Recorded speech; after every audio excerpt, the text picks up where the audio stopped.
نکاح چې دا نو دا پټوکو کې دم کېږي خو ورسره دوه ګواهان به وي او مهر به وي. یو مجلس کې یو ډمګی و هغه ګډېده او په فارسی کې لوبه ویله وی جان به تو دادم جانان من دا د هغې لوبې یوه مصره وه جان به تو دادم جانان من پښتو کې مطلب دا دی چې جانانه ما خپل ځان تاله در کړی دی ګډېده خلکو روپۍ ورکولې دغه مجلس کې یو نوجوان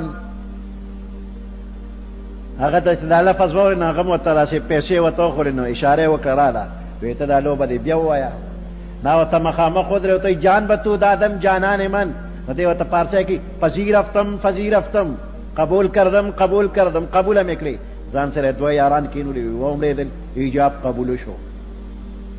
خطبه نه ده ویلې خو بس ایجاب قبول شو او پیسې د مهر 10 روپۍ شرعي مهر او 10 روپۍ شرعي ولا ورکړلې لږ ساعت پس چې هغې مجلس کې چکر ولګو ته ورته بیا اشاره وکړه ته بیا وایې جان به تو دادم جانان من دی بیا ورته پذیرفتم پذیرفتم دوه کسانو ته ومرېدل ایجاب قبول خو شو که نه چې درېیم چورله کې و پوږی کړو د مجلس نه یې بوتله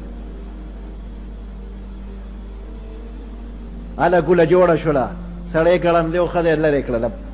چې راپورټ شو قاضي ته مخکې شنه هغه ورته دا زما ښځه ده او په مجلس کې مې لیدل نه غوښتل کور ته مې بوتله وی څنګه ستا ښځه ده وی نکاح مې ورسره شوې ده وی څنګه نکاح شوې وی دا دوه ګوان دي د دوی مخکې دې ښځې وی چې جان به تو دادم ما ویلي دي پذیرفتم مهر مې نقد د دوی مخکې ورکړې وی ایجاب قبول شي نکاح نور شي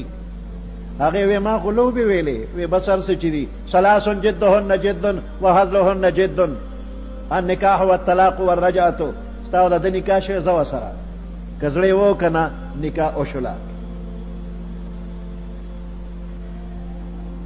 یو افغانستان طالب و ساده غوندې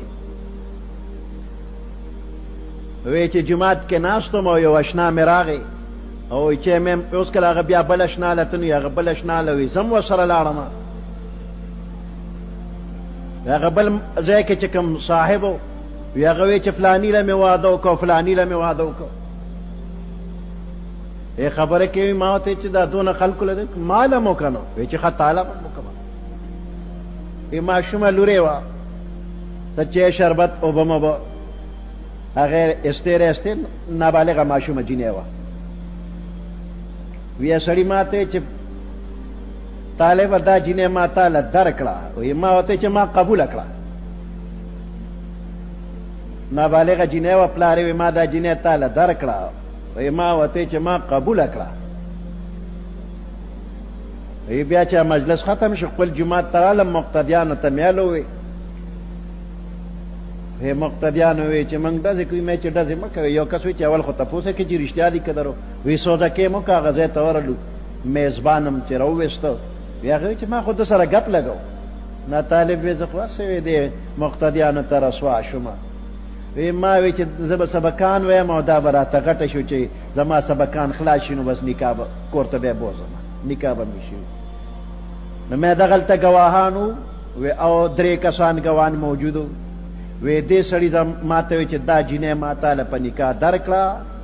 او ما ورته چې ما قبوله کړه 3 کسان بس ما ورته مې دا ستا ده که دې سړي ګپ لګو هم دا ستا ده لیکلې مسله مې ورکړه سره د مقتدیانو ورغې سړي وی زه چې شریعت ویلي نو ور مې کړه ټوکې به نه کوې په ټوکو کې م کار کېږي نکاح چې ده نو دا په ټوکو کې دم کېږي خو ورسره 2 ګواهان به وي او مهر به وي او دغه شانته دا طلاق که ته ګپ لګې نو هم ګورې طلاق دې ګپ نه مني ښځې ته به طلاقڼه نه وی که د ښځې ته طلاقڼه ووي او ته وی زه خو زه ګپ لګوم او دا مې عادت دی نو دا ګورې طلاقه شوه فتاوی دارالعلوم دیوبند کې लिखली दी यो सड़े पहले खजे तो ए तलाकन तूने मेरा बिछौना क्यों नहीं बिछाया तलाका ने कट दिला तवली ने रसम करे इदा तलाक अशवा तब मां गप लगो तलाक अशवा